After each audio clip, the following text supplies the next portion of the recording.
ہم دیکھتے ہیں کہ مشکلات کا مقابلہ کیسے کریں، تو اللہ تعالیٰ سے کہ فرماتے ہیں کہ انسان اللہ سے فرماتا ہے ہم نے تیرا ہی قصد کیا ہے اور تجھ سے امیدیں وابستہ کی ہیں، اور باقی سب غمگین اور پریشان ہیں اور تجھ سے ہی دعائیں مانگنے والے ہیں۔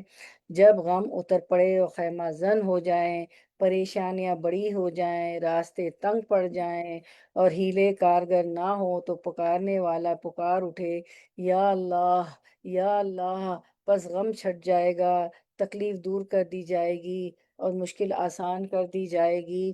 جب زمین قحط زدہ ہو جائے، کھیتی تباہ ہو جائے، جانوروں کے تھن خشک ہو جائیں، پھول مرجھا جائیں، درخت سوکھ جائیں، پانی زمین میں گہرا ہو کر دھنس جائے، غذا کی قلت ہو جائے، قحط سالی آ جائے اور آزمائش سخت ہو جائے، تو مسلمان پکار اٹھیں، یا اللہ، اور وہ مدد طلب کرتے ہوئے فریاد کرے، یا اللہ۔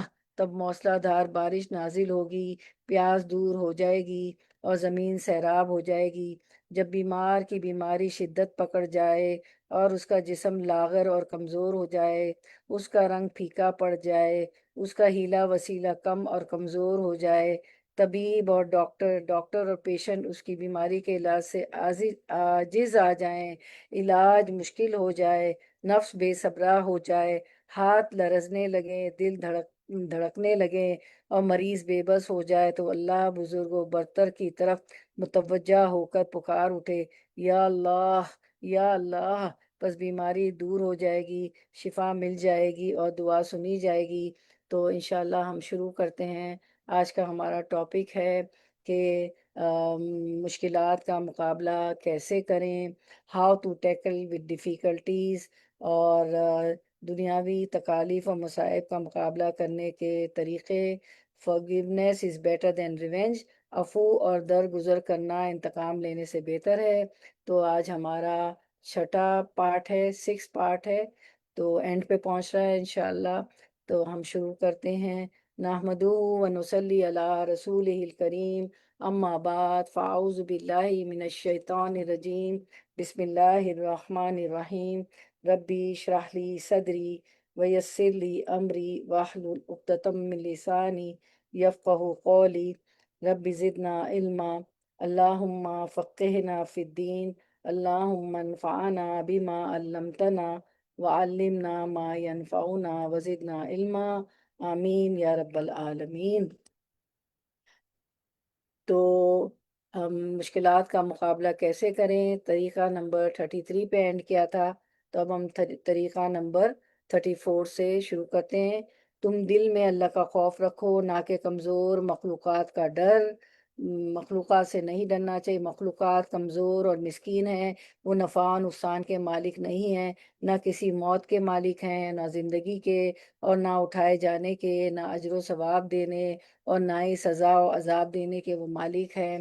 کسی شاعر نے کہا، من راقب الناس مات ہمن وفاز باللذت جسور، جس نے دل میں لوگوں کا خوف رکھا وہ غم سے مر گیا اور بہادر شخص لذت کے ساتھ کامیاب ہو گیا۔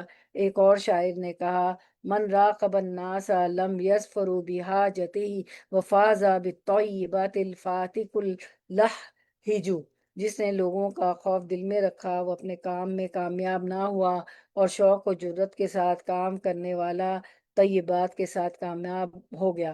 دل میں لوگوں کا خوف رکھنا، ان کی پرواہ کرنے، ان کی خوشنودی چاہنے اور ان کی ناراضگی سے ڈرنے کی دلیل یہ ہے کہ ابو سعید خدری رضی اللہ عنہ سے مروی ہے کہ وہ فرماتے ہیں، بلا شبہ ایمان و یقین کی کمزوری کی دلیل و علامت ہے کہ تم اللہ کو ناراض کر کے لوگوں کو راضی کرو اور اللہ کے دیے ہوئے رزق پر لوگوں کی تعریف کرو، اور جو چیز اللہ نے تمہیں نہیں دی تم ان کی مذمت کرو۔ بلا شبہ اللہ کے رزق کو کسی حریص کے حرص جاری نہیں کر سکتی، اور نہ کسی ناپسند کرنے والی کی پسندیدگی اس کو روک سکتی ہے۔ جو اللہ نے مقدر کیا ہے وہ مل کے رہے گا، کوئی کچھ نہیں بگاڑ سکتا۔ عائشہ رضی اللہ عنہا سے مروی ہے کہ رسول اللہ صلی اللہ علیہ وسلم نے فرمایا، جس شخص نے لوگوں کی ناراضگی کے بدلے اللہ کی خوشنودی تلاش کی تو اللہ تعالیٰ اس سے خوش ہو جائے گا اور لوگوں کو بھی اس کی طرف سے خوش کر دے گا۔ اور جس شخص نے اللہ کی ناراضگی کے عوض لوگوں کی رضا طلب کی تو اللہ اس پر ناراض ہوگا اور لوگوں کو بھی اس پر ناراض کر دے گا۔ تو اللہ کی خوشنودی تلاش کرنی چاہیے۔ اس بات کو خوب سمجھ لیجئے کہ بلا شبہ یہ اللہ تعالیٰ کے نا بدلنے والی سنت جاریہ ہے۔ جس نے مخلوق کی رضا کو اللہ کی رضا و خوشنودی پر ترجیح دی تو اللہ تعالیٰ اس پر اس شخص کو ناراض کر دیتا ہے۔ جس کی رضا کو اس نے اللہ کی رضا پر ترجیح دی ہوتی ہے اور وہ اس کو اس کی طرف سے بے یار و مددگار کر دیتا ہے اور اس کی کوشش و کاوش کو اس کے خلاف پلٹ دیتا ہے، بس اس کی تعریف کرنے والے کو اس کی مذمت کرنے والا بنا دیتا ہے، اور جس کی رضا کو اس نے ترجیح دی ہوتی ہے اس کو اس پر ناراض کر دیتا ہے۔ تو نہ اس کے مخلوق کی طرف سے اپنا مقصود حاصل ہوتا ہے، نہ اپنے رب کی رضا کو ہی یہ حاصل کر پاتا ہے۔ بس ظاہر اور پوشیدہ ہر حال میں اللہ اکیلے کا ڈر اپنے دل میں رکھو تو تمہارے دل کو غنی اور بے پرواہ کر دے گا اور تمہیں تمہارے غم میں کفایت کرے گا۔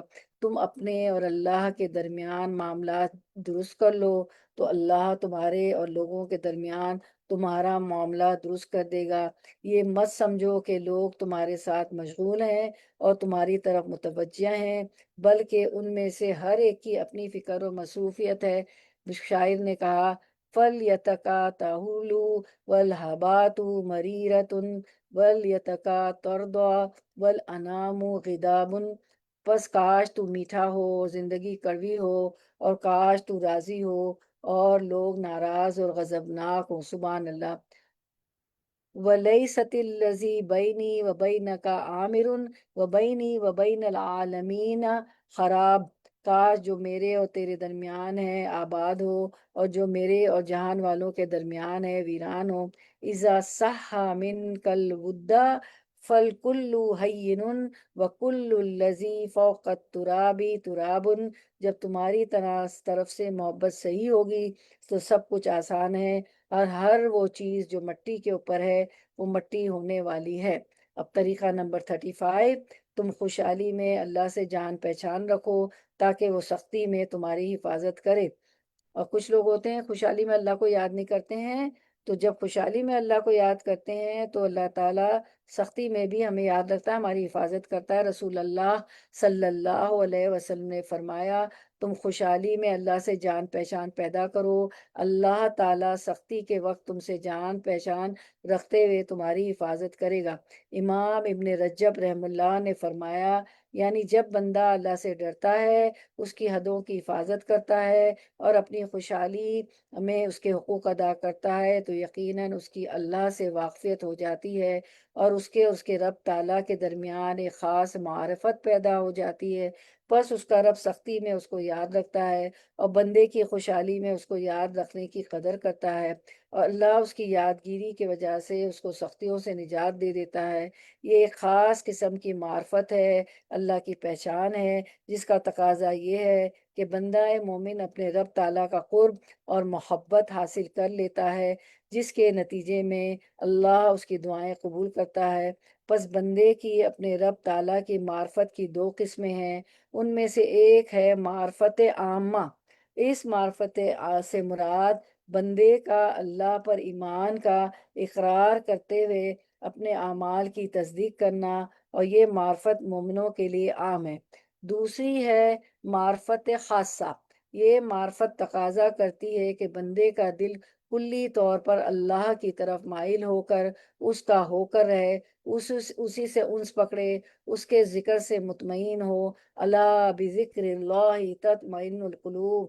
آگاہ ہو جاؤ، ہوشیار ہو جاؤ، خبردار ہو جاؤ، بے شک اللہ کے ذکر سے ہی دل جو ہے تسکین پاتے ہیں، سکون پاتے ہیں۔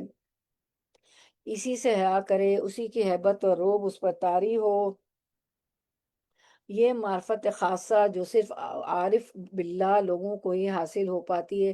جیسے کہ ان میں سے کسی نے کہا، اہل دنیا کے مسکین دنیا سے رخصت ہو گئے اور انہوں نے دنیا کی پاکیزہ اور مزیدار چیز کو نہیں چکھا۔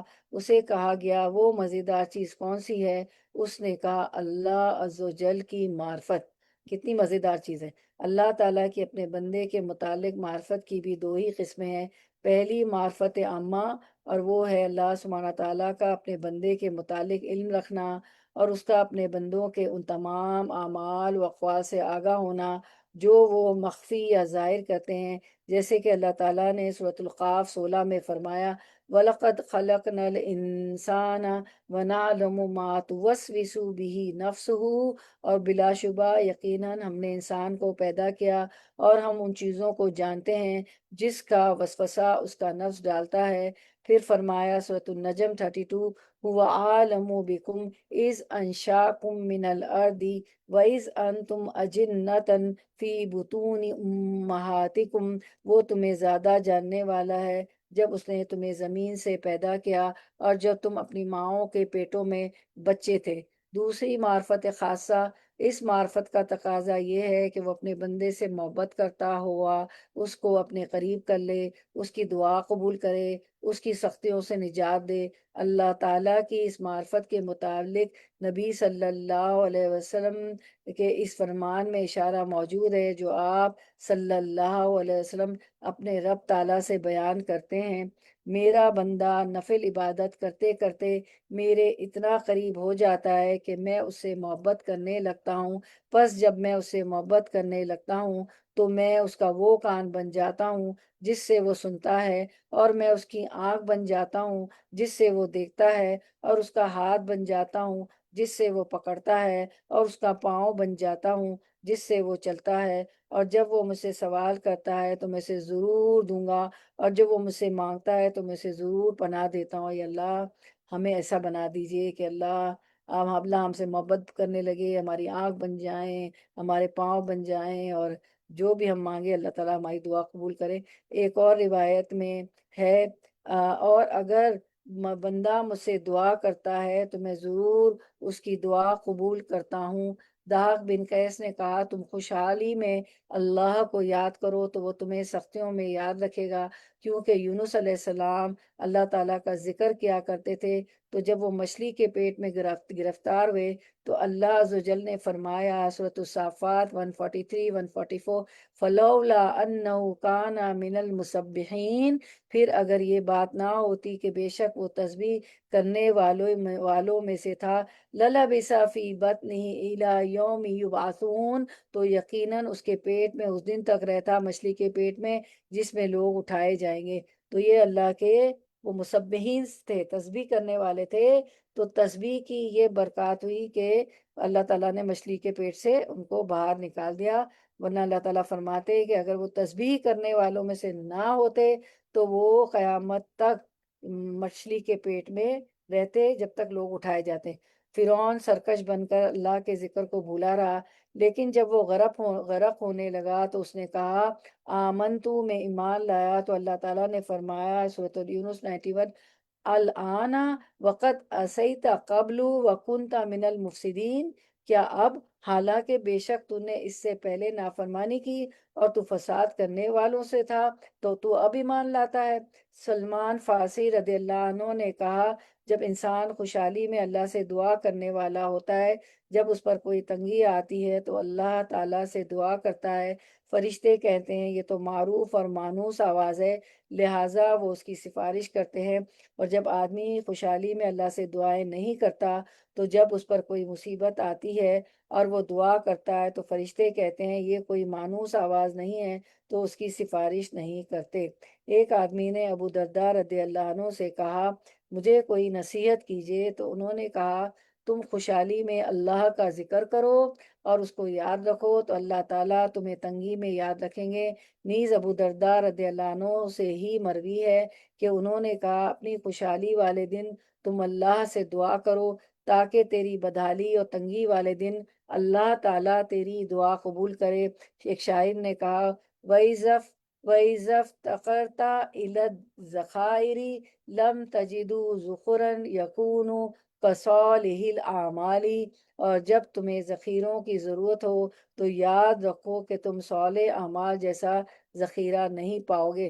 دنیا کا ذخیرہ مال کچھ نہیں ہے، عمل صالح ہوں گے نا تو وہ ایک ذخیرہ ہے۔ کہ حدیث میں آتا ہے نا ایک روایت میں کہ نیک اعمال جو ہے وہ بھی جنت میں لے جائیں گے، اور قبر میں جب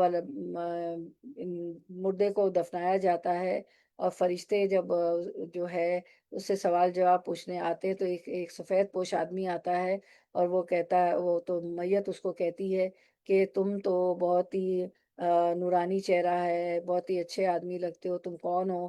تو وہ کہتا ہے کہ میں تمہارا قرآن ہوں جسے تم آنا اللیل و آنا نہار پڑھا کرتے تھے۔ ایک اور روایت میں آتا ہے کہ وہ جو ہے خوبصورت آدمی اس کو کہتا ہے کہ میں تمہارا حسن اخلاق ہوں، ٹھیک ہے۔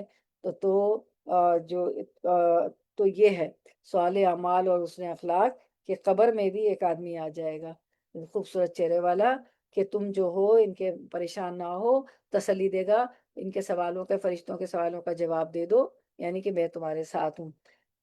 طریقہ نمبر 36، تم انبیاء اور رسل کے واقعات اور صحابہ کرام رضی اللہ عنہم اور ان کے بعد کے علماء و اولیاء کی سیرت کا مطالعہ کیا کرو۔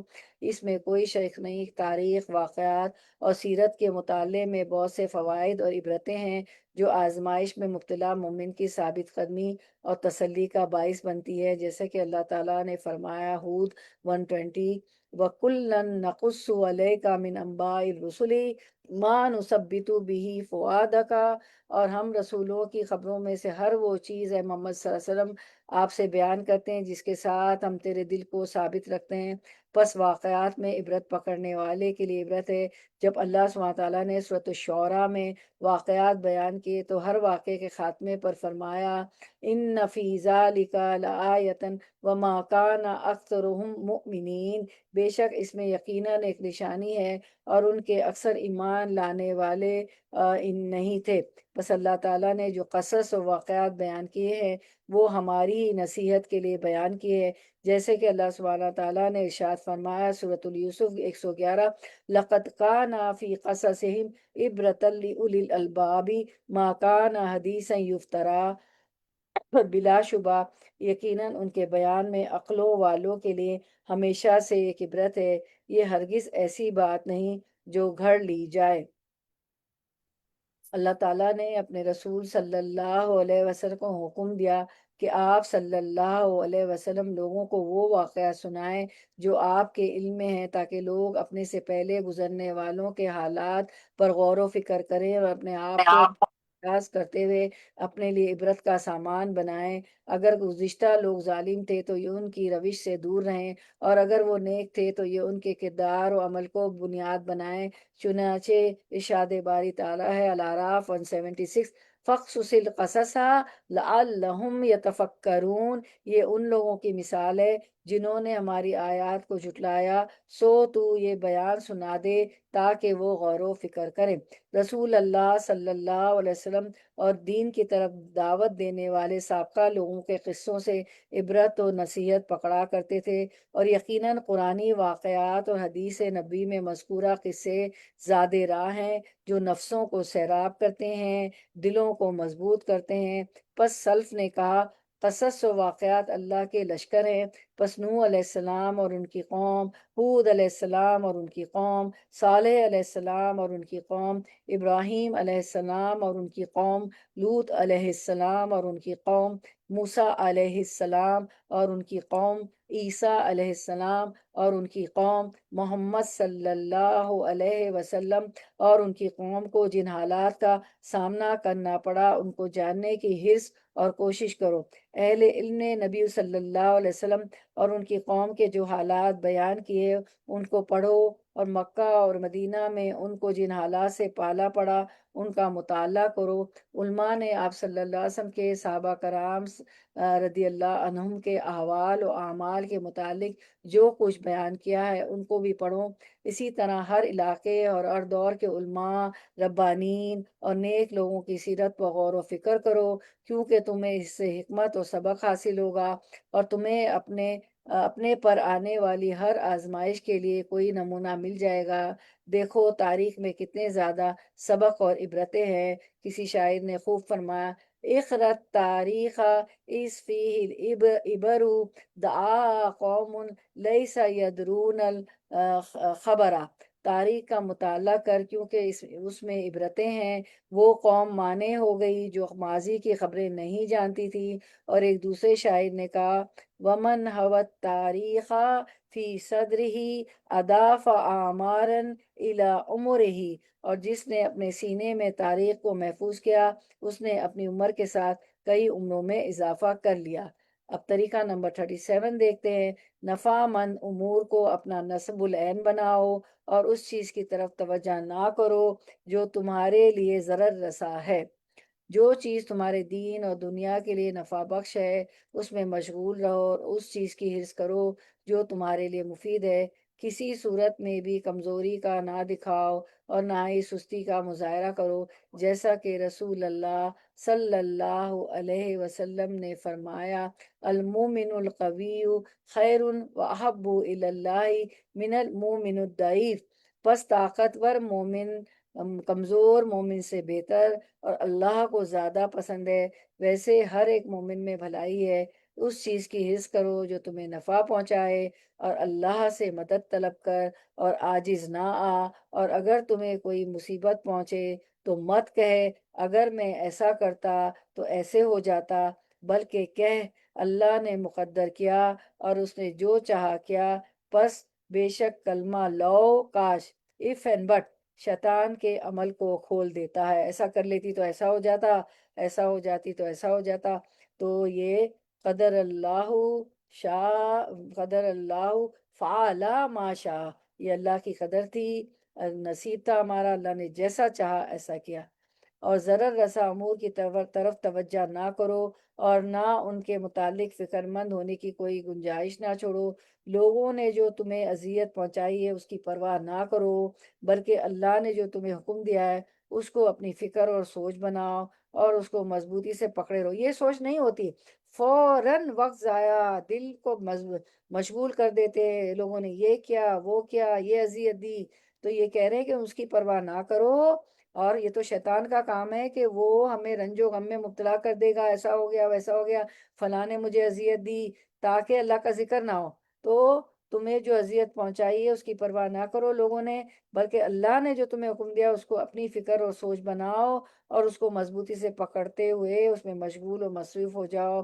اللہ کا وہ حکم نماز کی شکل میں ہو یا صدقے کی صورت میں ہو، وہ حکم روزہ ہو یا نیکی کا کوئی بھی کام، وہ کسی سے احسان کرنا ہو یا نیکی کا حکم دینا یا برائی سے منع کرنا، امر بالمعروف نہی عن المنکر ہو، وہ وقت کی قدر کرنا ہو، جو کچھ بھی ہو، وقت کی قدر کرنا ہو یا لوگوں کے ساتھ احسان کرنا۔ بس جس شخص نے بھی اللہ کے حکم کی اہمیت کو پہچانتے ہوئے اس کا اہتمام کیا تو اللہ تعالیٰ اس کے غم و فکر میں اس سے کفایت کرے گا اور اس کے معاملات میں ایسا آسانی پیدا کر دے گا۔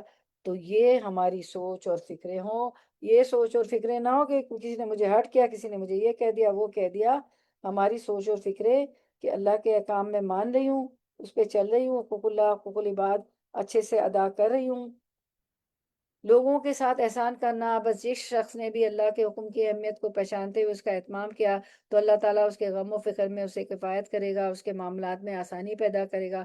سبقت کرو، فوقیت لے جاؤ، ممتاز ہو جاؤ، عمل میں لگ جاؤ، حرکت کرتے رہو اور جان رکھو کہ کامیابی اور سبقت نفس کو ضرر رسا امور کی طرف متوجہ ہونے سے مشغول کر دیتی ہے، بلکہ وہ نفس کو راحت، سعادت اور وسعت بخشتی ہے جو بہت سے غموں اور دکھوں کا مداوع بن جاتی۔ علامہ ابن سعدی رحم اللہ نے کہا ہے کہ مندرجہ ذیل چیزیں اعصابی تناؤ سے پیدا ہونے والی بے چینی اور دل کا باعث پریشانیوں میں مبتلا ہونے سے بچاؤ کے اسباب میں سے ہے۔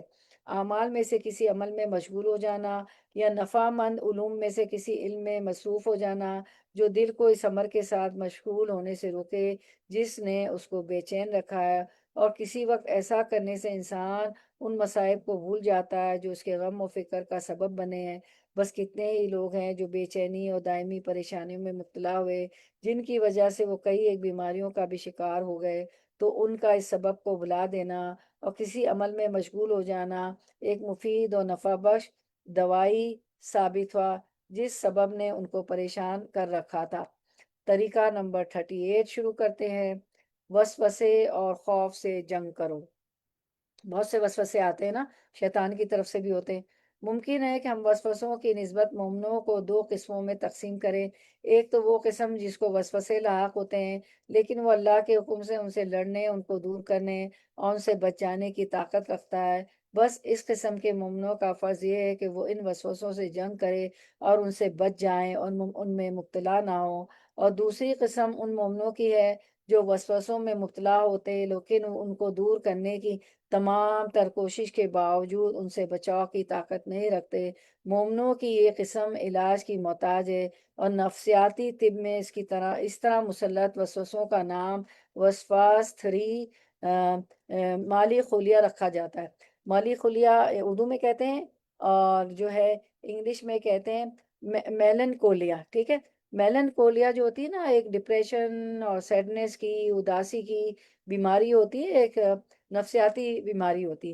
تو میلن کولیا کی بے چینی میں مشکل یہ ہے کہ مریض اکثر اوقات اس کو ایسا پوشیدہ مرض سمجھتا ہے جس کو اپنے اور اپنے نفس کے درمیان مخفی رکھتا ہے، کیونکہ وہ اس کے عوارض سے شرمندہ ہوتا ہے اور اس بات سے ڈرتا ہے کہ لوگ اس کے پاگل پن یا اس کے اپنے نفس پر کم اعتمادی یا اس کے ناقص دینداری یا اس کے شیطان کے ہتھے چڑھ جانے کی علامت سمجھیں گے۔ اس سے بڑھ کر یہ کہ میلن کولیا جو ہے اس سے بڑھ کر میلن کولیا کے اکثر مریض یہ جانتے ہی نہیں ہوتے کہ یقیناً وہ مریض ہیں، کیونکہ وہ اپنی تکالیف اور مشقتوں کے جو اکثر کئی سالوں کی مدت پر محیط و طویل ہوتی ہے، برعکس یہ گمان کرتے ہیں کہ بلا شبہ اللہ سبحانہ تعالیٰ نے ان کو پیدا ہی اس شکل پر کیا ہے۔ ان کی یہ عجیب و غریب صفات ان کے سوا کسی میں بھی نہیں پائی جاتی، خاص طور پر ہمارے ملکوں میں پائے جانے والے تسلطی افکار اور اکثر دینی یا جنسی نوعیت کے ہیں۔ اور یہ بات انتہائی قابل افسوس ہے کہ اس نوعیت کے افکار انہی لوگوں کو لائق ہوتے ہیں جو دیندار اور پابند شرع ہے، یعنی اس کے برعکس جو اکثر لوگ اعتقاد رکھتے ہیں کہ اس قسم کے افکار فاسق اور فاجر لوگوں کو لائق ہوتے ہیں، اور وہ اس ڈر سے کہ لوگ ان پر کفر یا شیطان کے مسلط ہونے کے فتوے لگائیں گے، انہیں تکالیف اور مشقتوں میں مبتلا رہنے کو ترجیح دیتے ہیں، لوگوں کو بتاتے بھی نہیں، علاج بھی نہیں کرتے ہیں۔ یہ جو ایک نفسیاتی بیماری ہے میلنکولیا کا، رہی جنسی نوعیت کے تفکرات اور اہم، تو یقیناً انہوں نے ہمارے معاشرے کے بہت سے لوگوں کو عذاب میں مبتلا کر رکھا ہے۔ ان میں یہ بھی افسوس کے ساتھ کہنا پڑتا ہے کہ یہ انہی افکار کو متاثر کرتے ہیں جن کے ساتھ وہ حلال و حرام کا التزام کرتے ہیں، اور اکثر لوگوں کو اس تکلیف و مشقت پر چپ سادھ لینے پر مجبور کرتے ہیں، کیونکہ ان کو یہ خدشہ ہوتا ہے کہ لوگ ان کو حقیر سمجھیں گے یا ان پر پیدائشی کمزوری یا قلت دین کا الزام جڑ دیں گے، جبکہ وہ جس تکلیف میں مبتلا ہوتے ہیں وہ ایک ایسا مرض ہے جس کے متعلق یہ عین ممکن ہے کہ اللہ تعالیٰ نفسیاتی ڈاکٹر کو، سائیکیٹرک کو اس کا علاج کرنے کی توفیق دے۔ تو ذیل میں ایسے مریضوں کو لاحق کچھ وسوسوں کا ذکر ہے، اور جو ہے ان کی بعض شکایت کو بیان کیا جاتا ہے جن کا اظہار انہوں نے نفسیاتی ڈاکٹروں سے کیا۔ تو ہم کچھ مریضوں کو دیکھ لیتے ہیں کہ وسوسے کیا ہوتے ہیں نا۔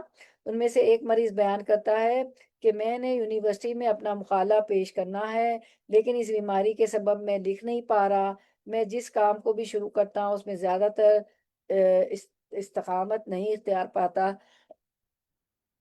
یعنی اس میں جو ہے اسٹیٹ فاسٹ نہیں ہے، استقامت نہیں ہے، وہ کر نہیں پاتا، اور طے شدہ وقت سے لیٹ ہونے کی وجہ سے اس کو ترک کر دیتا ہوں۔ ظاہر ہے یونیورسٹی میں، جاب پلیس پہ، کہیں بھی، اور اسٹوڈنٹ کو تو وقت پہ اپنے اسائنمنٹ دینے ہوتے ہیں نا، تو وہ مقالہ پیش نہیں کر پاتا، لیٹ ہونے کی وجہ سے اس کو ترک کر دیتا ہے، یا اس وجہ سے اس کو چھوڑ دیتا ہوں کہ اس کام کے ہونے کی جگہ پر لڑکیاں ہوتی ہیں، اور لڑکیاں تو آپ کو پتہ ہے ہر فیلڈ میں آ گئے.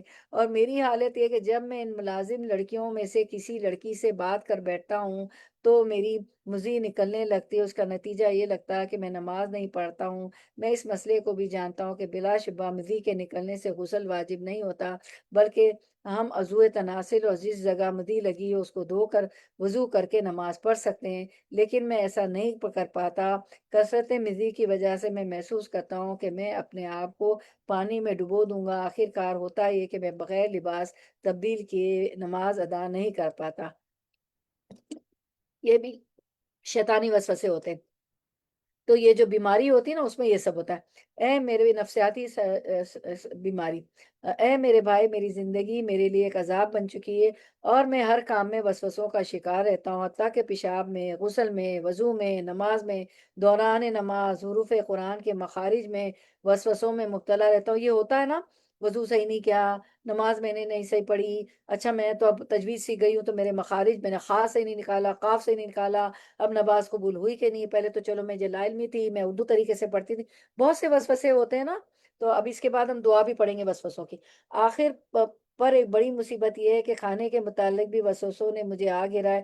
ڈاکٹر کا کہنا ہے کہ یقیناً جب المونیم کے برتنوں کو زنگ لگ جاتا ہے تو ان برتنوں میں کھانے پینے سے کینسر جیسا موذی مرض لاحق ہو جاتا ہے. میری یہ حالت ہو گئی ہے کہ میں ہر المونیم کے برتن کو بڑے غور سے دیکھتا ہوں، حتیٰ کہ ایک برتن بالکل نیا ہو اور مجھے اس میں زنگ کا ایک نقطہ بھی نظر آ جائے تو میں اس برتن میں کھانا نہیں کھاتا ہوں.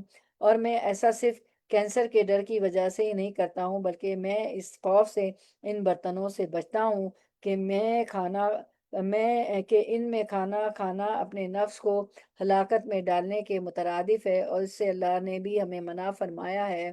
سورۃ البقرہ 195، وَلَا تُلْقُوا بِأَيْدِيكُمْ إِلَى التَّهْلُكَةِ، اور اپنے ہاتھوں کو ہلاکت کی طرف مت ڈالو. یہ آیت شروع میں جب بہت پرانا جو ہے خانہ کعبہ تھا، اب تو بہت توسیع ہوئی ہے، بہت ایکسٹینشن ہوئے، بہت ایکسپانڈ ہوا ہے. تو باہر ہی کسی دروازے کے جس سے میں داخل ہوتی تھی یہ لکھا ہوتا تھا، اور سگریٹ کا نشان بنا ہوتا تھا، دھواں ہوتا تھا. ظاہر ہے سگریٹ بھی جو ہے اپنے ہلاکت میں ڈالنا ہے نا. تو کوئی بھی ایسی جو بربادی کے کام ہو نا، تو وہاں یہ آپ کا مدرسہ ہو، گھر ہو، کہیں بھی آپ جا رہی ہیں، اگر اسلامک جاب پلیس ہے تو یہ آیت آپ ڈال سکتے، کیونکہ حرم شریف کے کسی دروازے پہ سگریٹ اور دھواں بنا ہوا تھا، اس پہ یہ آیت لکھی ہوئی تھی. تو ایسی جگہوں پہ ہم لکھ سکتے ہیں وَلَا تُلْقُوا بِأَيْدِيكُمْ إِلَى التَّهْلُكَةِ، اپنے ہاتھوں کو ہلاکت کی طرف مت ڈالو. تو میلن کولیا جو ہوتا ہے، اس مرض کا شکار ایک عورت بیان کرتی ہے، میں کئی اس کو یہ سیڈنس اور ڈپریشن ہوتا ہے، میں کئی سال نفسیاتی مرض ہوتا ہے، میں کئی سالوں سے شدید میلن کولیا میں مبتلا ہوں، اور اردو میں اس کو کہتے ہیں مالی خولیا. میں کئی مرتبہ وضو کو دہرایا کرتی ہوں، اسی طرح کئی مرتبہ لباس تبدیل کرتی ہوں کیونکہ اس کو پیشاب لگ جاتا ہے، اور یہ چیز میرے لیے سخت پریشانی کا باعث بنتے ہیں. میں تو ضروری کاموں کے لیے بھی حرکت نہیں کر پاتی، اور میں کھل کر ہنس بھی نہیں سکتی کیونکہ اس سے میرا پیشاب نکل جاتا ہے. اگر میں کسی جگہ بیٹھوں تو لاکھوں مرتبہ مجھے یہ فکر لاحق ہوتی کہ اس جگہ پیشاب لگ جائے گا اور کوئی اس پر بیٹھ جائے گا، انجانے میں اس کے کپڑے پلید ہو جائیں گے تو اس کا گناہ مجھے ہوگا. یہ سب نفسیات ہوتی نا. ایک اور نفسیاتی مریض کہتا ہے اب تو میری یہ حالت ہو گئی ہے کہ میں لوگوں سے خوفزدہ ہوں، اور میں یہ محسوس کرتا ہوں کہ جیسے سارے لوگ میری ہی طرف دیکھ رہے ہیں کیونکہ میں وسوسوں کا مریض ہوں. حالانکہ کس کو فرصت ہوتی ہے کہ ہماری طرف دیکھیں؟ اور تو میں یہ محسوس کرتا ہوں کہ جیسے سارے لوگ میری طرف دیکھ رہے ہیں کیونکہ میں وسوسوں کا مریض ہوں. اور صورت حال یہ کہ میں کھانا بھی نہیں کھا پاتا، میرا سر مجھے تکلیف دینے لگتا ہے. بس میں کہتا ہوں کہ یہ تکلیف اس وسوسے کی وجہ سے ہے، اور میں نے یہ جانتے ہوئے کہ واللہ الحمد میری حالت کافی بہتر ہے، میں نے یہ بھی فیصلہ کر لیا ہے کہ میں پڑھائی چھوڑ دوں اس سبب سے کہ میں لوگوں سے شرمندہ ہوتا ہوں، اس ڈر سے کہ طالب علم کہیں گے کہ یہ مریض ہے. مجھے اپنے آپ پر اعتماد بھی نہیں رہا. میں مشرنی کی عادت بد کا بھی شکار ہوں جسے میں چھوڑ نہیں سکتا. اور میرا اکثر نیند کی طرف میلان رہتا ہے، سر میں درد رہتا ہے، مستقبل کے متعلق فکر مند رہتا ہوں۔ میں اس بات پر بھی فکر مند ہوں کہ میں اپنے بھائی کی شادی پر کیا کروں گا، میں شرکائے شادی کا سامنے کیسے کروں گا۔ معلوم رہے کہ میرا باپ فوت ہو چکا ہے اور میں چھوٹا ہوں اور میں باپ کی شفقت سے محروم رہا۔ میں غمگین اور تنگ دل ہوں اور رات کو میں بدحال ہو جاتا ہوں، مجھے جمائیاں آتی رہتی ہیں، جدائی کا مارا ہوا ہوں، تنہائی میری پسند ہے، سست پڑا ہوا گمنامی کی زندگی بسر کر رہا ہوں۔ یعنی مجھے عجیب و غریب وسوسے چمٹے ہوئے ہیں۔ بس جب میں مردوں کی مجلس میں جاتا ہوں تو میں کہتا ہوں میں مردوں کو سلام کیسے کہوں گا، پھر میں لوگوں سے خوفزدہ ہو جاتا ہوں۔ یہ بھی ایک نفسیات ہے، لوگوں سے خوفزدہ ہونا۔ اور ایک عورت کا بیان، وہ کہتی ہے حالت یہ ہو گئی کہ میں چھری لگنے کے خوف سے باورچی خانے میں جانے سے گھبراتی ہوں۔ دیکھیں کیسے کیسے وسوسے ہوتے ہیں، استغفر اللہ، کہ یہ میری اور میرے گھر والوں کی اذیت کا باعث بنے گی یہ چھری۔ میں راستہ عبور کرنے سے گھبراتی ہوں اس خوف سے کہ میں کہیں کسی تیز رفتار کار سے نہ ٹکرا جاؤں۔ میں کار میں سوار ہوتی تو میں ڈرتی ہوں کہ میں اس میں درست طریقے سے نہ بیٹھ سکوں گی، سو میں اس کا دروازہ کھول کر باہر نکل آتی ہوں۔ ابھی پچھلے دنوں کسی بچی کو ٹریول کرنا تھا، اس نے، آپ کو پتا ہے ٹکٹ دے دیے، کتنے مہنگے ہوتے ہیں نا ٹکٹ۔ اس کے بعد جو ہے اس کو وسوسہ آیا، اتنا خراب وسوسہ، کیونکہ آج کل ہو رہا ہے نا فلائٹس کا، آپ لوگ بہت سن رہی ہیں کہ کسی تھا کہ کسی فلائٹ میں بم ہے، کبھی کچھ آیا کہ کسی فلائٹ میں کیا تھا۔ اور ایک فلائٹ کو، یہ ہمارے کچھ اسٹیٹس میں ہی جا رہی تھی تو ہیوسٹن سے روانہ ہوئی اور اس کو روک دیا گیا کہ پتہ نہیں اس میں کیا ہے، اور وہ کچھ ٹیکنیکل، ایک فلائٹ میں ٹیکنیکل خرابی بھی ہو گئی تھی تو فوراً کہیں راستے میں روک دیا گیا۔ تو ایسی خبریں آج کل بہت آ رہی ہیں نا، ہو رہا ہے۔ تو اس کو ایسا وسوسہ طاری ہوا کہ اس نے وہ ٹکٹ کینسل کروائی اور کسی دوسرے ٹرین میں بس سے گئی۔ آپ دیکھیں کتنی، کیسا برا، کتنا اس نے اپنا وقت کا ضیاع کیا ہے۔ کسی دوسرے اسٹیٹ میں آپ کتنے گھنٹے لگ جاتے ہیں نا، 8 سے 9 10 گھنٹے کا اس کا سفر تھا، اور پھر وہ جاب بھی اور اس کا پڑھائی بھی، وقت کی بربادی وسوسے نے کروا دی، پیسوں کی بربادی کروا دی۔ پھر ایئر لائن نے اس کو کچھ $150 کا کچھ دے دیا ہے کہ آپشن کے جب بھی سفر کرو تو وہ، مگر وہ تو ٹو وے تھا نا، پیسہ بھی ضائع ہوا۔ تو یہ دیکھیں یہ وسوسہ کتنی خراب چیز ہے نا، یہ جو شیطان کے وسوسے، یا تو، اور یہ جو نفسیات ہے، جو یہ نفسیاتی قسم کی بیماری، تو ہم اس کی دعا بھی پڑھیں گے انشاءاللہ۔ یہ ابھی تازہ واقعہ میں آپ کو سنا رہی ہوں، تو یہ چیزیں ہلاک کر دیتی ہیں وسوسے، کہ پیسہ بھی گیا، اس کا ٹائم بھی خراب ہوا، پھر وہ جہاں گئی وہ وقت بھی زیادہ نہیں دے سکی، کیونکہ آنے جانے میں آپ نکالیں نا 24 گھنٹے سے زیادہ، 9 9 10 10 گھنٹے آنا، 10 گھنٹے جانا، اور وقت کی بربادی، پیسے کی بربادی، جان کی ہلاکت کے تھک بھی گئی۔ حالت یہ ہو گئی کہ ٹائم منی انرجی سب ضائع ہوا۔ ہاں، تو ایک عورت کا بیان، حالت یہ ہو گئی کہ میں چھری لگنے کے خوف سے باورچی خانے میں جانے سے گھبراتی ہوں۔ پھر وہ کہتی ہے کہ میں کار میں سوار ہوتی تو میں ڈرتی ہوں کہ میں اس میں درست طریقے سے نہ بیٹھ سکوں گی، سو میں اس کا دروازہ کھول کر باہر نکل آتی ہوں۔ اس طرح کے فوبیا ہوتے ہیں، جیسے اس لڑکی کو ہوا جب میں گھریلو برتن، اور ایسا نہیں وہ ٹریول کرتی رہی، ایسی لڑکی نہیں ہے کہ وہ جاتی آتی نہیں ہے۔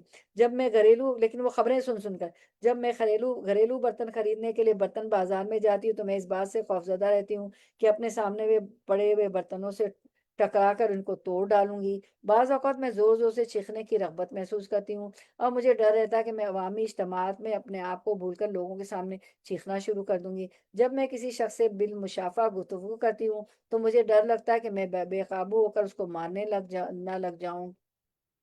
تو اس طرح تو بہت سی جو ہے واقعات ہیں، کیونکہ ہم تو کیسے کیسے مریض ہوتے ہیں۔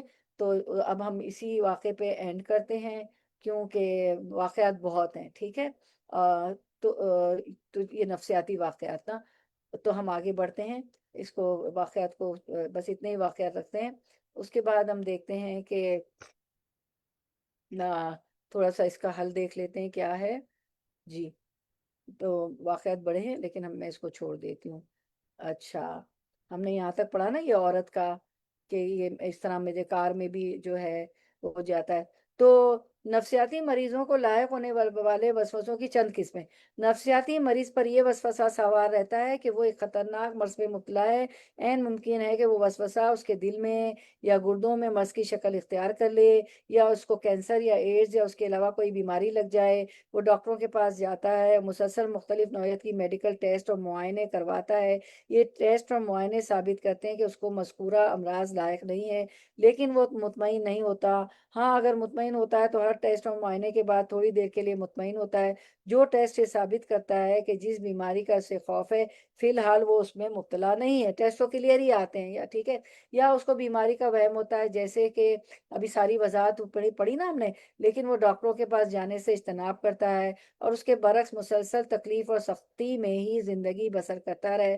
ایسا بھی نہیں کرنا چاہیے، ڈاکٹر کے پاس جانا چاہیے، دوائی لینا چاہیے اور تکلیف اور سختی نہیں برداشت کرنی چاہیے، کیونکہ وہ اس وہم سے جان نہیں چھڑا پاتا کہ اس کو ایک خطرناک مرض لاحق ہے، لیکن وہ فی الوقت اس بات سے بھی خوفزدہ ہوتا ہے کہ یہ وہم پختہ ہو جائے گا اور میرے جسم میں کوئی اور بیماری لاحق کر دے گا جس کے لیے مسلسل علاج کی ضرورت ہوگی، جیسے بلڈ پریشر ہو، شوگر ہو، لیکن وہ ڈاکٹروں سے خائف ہوتا ہے اور ان کے پاس جانے سے گریز کرتا ہے۔ ٹھیک ہے، اس کے بعد ہم دیکھتے ہیں کہ مریضوں کا تو چھوڑتے ہیں، اس میں بھی کافی مریض ہیں تو اس کو ہم چھوڑ دیتے ہیں اور آگے بڑھتے ہیں۔ تو چند وہ اسباب جو اس مشکل میں مزید شدت اور پیچیدگی پیدا کرتے ہیں، نمبر ایک یہ ہے کہ بلا شبہ وسوسے کے یہ متاثرین، یہ جو وسوسوں سے متاثر ہیں نا، اپنی مصیبت اور تکلیف کو چھپاتے ہیں، کیونکہ ان کو اس بات کا ادراک اور شعور نہیں ہوتا کہ یقیناً یہ وسوسہ کوئی بیماری ہے جس کا علاج ممکن ہے۔ نمبر دو، بلا شبہ ان میں سے اکثر مریض دوائیوں کے عطیے پر یقین نہیں رکھتے، بس کس قدر جلدی وہ دوائیوں کا استعمال ترک کر دیتے ہیں، اور بعض اوقات ان کے پاس نفسیاتی دوائیوں کے متعلق غلط معلومات ہوتی ہے جن کے منفی، نیگیٹو اور ضرر رساں اثرات ثابت ہوتے ہیں۔ اس سلسلے کے مریضوں کے لیے ڈاکٹروں کی طرف سے جاری کردہ ہدایات اور توجیہات کو خالصتاً مندرجہ ذیل انداز میں بیان کیا جا سکتا ہے۔ نمبر ون، اپنے قریبی نفسیاتی ڈاکٹر سے مراجعہ کرتے رہو، ڈاکٹر کی ہدایت کے مطابق علاج کو مسلسل جاری رکھو۔ کتنے ہی وہ لوگ ہیں جن پر تفکرات اور وساوس کا تسلط ہے جس کے دور کرنے کے لیے وہ مناسب حالات نہیں پاتے ہیں۔ وہ طہارت، نماز، اکثر شک میں مبتلا رہنا، تردد اور بیماریوں سے خوف میں ان وساوس کا مقابلہ اور ان کا دفاع کرنے کی کوشش کرتے رہتے ہیں۔ نمازیں بھی ضائع کر دیتی ہیں، ہائے مجھے تو وضو خطا ہو گیا، ارے میرا تو یہ ہو گیا، میں نے تو سیدھا پڑھا نہیں، اور یہ وسوسے ان کو عبادت سے بھی دور ہوتے ہیں۔ اور اللہ تعالیٰ کی ذات کے متعلق وسوسہ، جنس کے متعلق وسوسے، خوف، شرمندگی، شک و شبہ، اس کے علاوہ کئی وسوسے، اور کبھی وہ ان مسلط تفکرات کے متعلق غافل ہو جاتے ہیں کہ ان کا کوئی حل یا علاج بھی ہو سکتا ہے۔ وسواس کوئی جادو نہیں ہے اور نہ ہی کوئی ایسا معمہ ہے جس کا حل مشکل ہو، بلکہ وہ تو صرف ایک مرض ہے جس کا اللہ کی مشیت سے حل بھی موجود ہے۔ ٹھیک ہے، تو جو ہے یہ جو ہے مالی خولیہ، اس کو اردو میں مالی خولیہ کہتے ہیں، ایک مشہور نفسیاتی مرض ہے جس کے سر کے عصبی مادے میں حیاتیاتی اسباب ہوتے ہیں، جس کے موروثی اثرات بھی ہوتے ہیں اور کچھ گھریلو عوامل بھی ہوتے ہیں جن کی تفصیلات بہت لمبی ہے۔ اور یہ جو مرض ہے جس کا علاج بھی ہے، لیکن اس کا علاج وقت اور کوشش مانگتا ہے، خاص طور پر اس علاج کے بڑے حالات اور مسائل کئی سال بعد تک نفسیاتی ڈاکٹر کے ساتھ وابستہ رہنے کا تقاضا کرتے ہیں، اس میں لمبا عرصہ درکار ہوتا ہے، مگر اس کے باوجود اس مرض کا علاج ممکن ہے۔ اس کے علاج کے لیے کئی وسائل اور ذرائع ہیں۔ معالج ڈاکٹر ان میں سے آسان علاج کو منتخب کرتا ہے، پھر اس کی مقدار میں بتدریج اضافہ کرتا رہتا ہے حتیٰ کہ اس مرض میں بہتری پیدا ہو جاتی ہے۔ کوئی مرض لا علاج نہیں ہے، اللہ کے رسول صلی اللہ علیہ وسلم نے فرمایا ہر جتنے مرض ہیں اس کی دوا ہے۔ پس ہے وہ شخص جو وسوسے کی بیماری میں مبتلا ہو، شیطان مردود سے اللہ کی پناہ مانگ۔ اعوذ باللہ من الشیطان الرجیم، اعوذ باللہ السمیع العلیم من حمزہ و نفخہ و نفثہ، اور اللہ رحمان و رحیم کے ساتھ پختہ تعلق استوار کر اور نفسیاتی ڈاکٹر سے رجوع کر۔ اور پھر ایک روایت ہے کہ فَإِنَّ اللَّهَ لَمْ يَدَعْ دَاءً إِلَّا وَضَعَ لَهُ دَوَاءً، یقیناً اللہ تعالیٰ نے دنیا میں جو بیماری بھی رکھی ہے اس نے اس کی دوا بھی پیدا کی ہے۔ ٹھیک ہے، یہ حدیث آپ کے سامنے آ گئی، ابو داؤد کی ہے۔ اب ہم وسوسوں سے نجات کی دعا پڑھ لیتے ہیں، بہت خوبصورت بنائی گئی ہے آئی ٹی انچارج نے۔ وسوسوں سے نجات کی مصون دعا: اللہ اکبر، اللہ اکبر، اللہ اکبر، الحمد للہ الذی رد کیدہ الی الوسوسۃ۔ اللہ سب سے بڑا ہے، اللہ سب سے بڑا ہے، اللہ سب سے بڑا ہے۔ تمام تعریف اللہ کے لیے جس نے شیطان کی چال کو وسوسے تک محدود رکھا، یعنی اسے یقین اور عمل کا حصہ نہیں بننے دیا۔ انگلش میں بھی ہے۔ پھر 39، طریقہ نمبر 39، تھوڑا سا یہ کر لیتے ہیں 3940، جان لو، کیونکہ ہم نے لیٹ شروع کیا تھا، ٹیکنیکل خرابی ہو گئی تھی، جان لو تمہارے لیے عفو اور درگزر کرنا انتقام لینے سے بہتر ہے۔ جس شخص نے تمہیں اذیت پہنچائی اس سے انتقام لینے کا ارادہ نہ کرو، اگرچہ اس نے تمہیں اذیت دینے میں کتنا ہی مبالغہ کیوں نہ کیا ہو، پھر بھی اسے معاف کر دو، اس کی لغزشوں اور غلطیوں سے چشم پوشی کرو۔ سورۃ الحجر میں ارشاد باری تعالیٰ فَاصْفَحِ الصَّفْحَ الْجَمِيلَ، پس درگزر کر، خوبصورت طریقے سے درگزر کرنا۔ تو ہم دیکھیں صفحہ جمیل کیا ہے، فَاصْفَحِ الصَّفْحَ الْجَمِيلَ، ایسا درگزر کرنا ہوتا ہے جس میں ڈانٹ اور ناراضگی نہیں ہوتی، ایسا درگزر جس میں غم یا شکوہ شکایت نہ ہو، دل میں خیال بھی نہ رہے، خوبصورت درگزر، ٹھیک ہے۔ صفا بالعتاب۔ اس کے بعد ہم دیکھ لیتے ہیں 3 چیزوں کو اللہ تعالیٰ نے حسین قرار دیا ہے، صبر جمیل، وصبر الجمیل، صبر بلا شکوہ، ایسا صبر ہوتا ہے جس میں شکوہ شکایت نہیں ہوتی، سورۃ المعارج آیت 5۔ پھر صفا الجمیل، وصف الجمیل، صفا بالعتاب، ایسا درگزر کرنا ہوتا ہے جس میں ڈانٹ اور ناراضگی نہیں ہوتی ہے، سورۃ الحجر آیت 85۔ پھر ہوتا ہے ہجر جمیل، الہجر الجمیل، الہجر الجمیل ہوا ہجر بلا اذن، ایسا چھوڑنا ہوتا ہے جس میں ایذا رسانی نہیں ہوتی ہے، وَہْجُرْهُمْ حَجْرًا جَمِيلًا، سورۃ المزمل آیت 10۔ اچھا، پس معاف کر دینا تمہارے فائدے میں ہے اور تمہارے لیے بہتر ہے، چاہے ایسا کرنا تمہیں گراہی کیوں نہ گزرے، سورۃ الحجر 85۔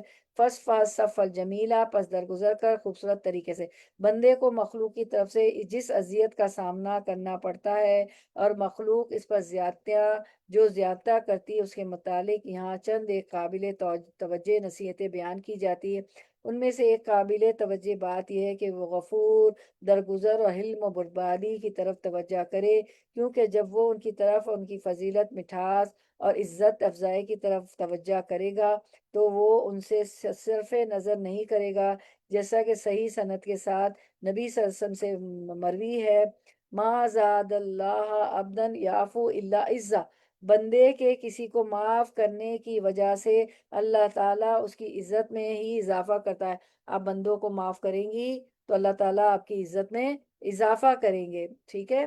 پھر جو ہے، اور یہ بات تجربے سے ثابت ہے کہ جو شخص بھی انتقام لیتا ہے وہ رسوا ہو جاتا ہے، اس کی وجہ یہ کہ درگزر، معافی اور حلم اور بردباری میں وہ شیرینی، اطمینان، سکون، نفس کا شرف اور عزت ہے جو مقابلہ کرتے ہوئے انتقام لینے میں نہیں ہے۔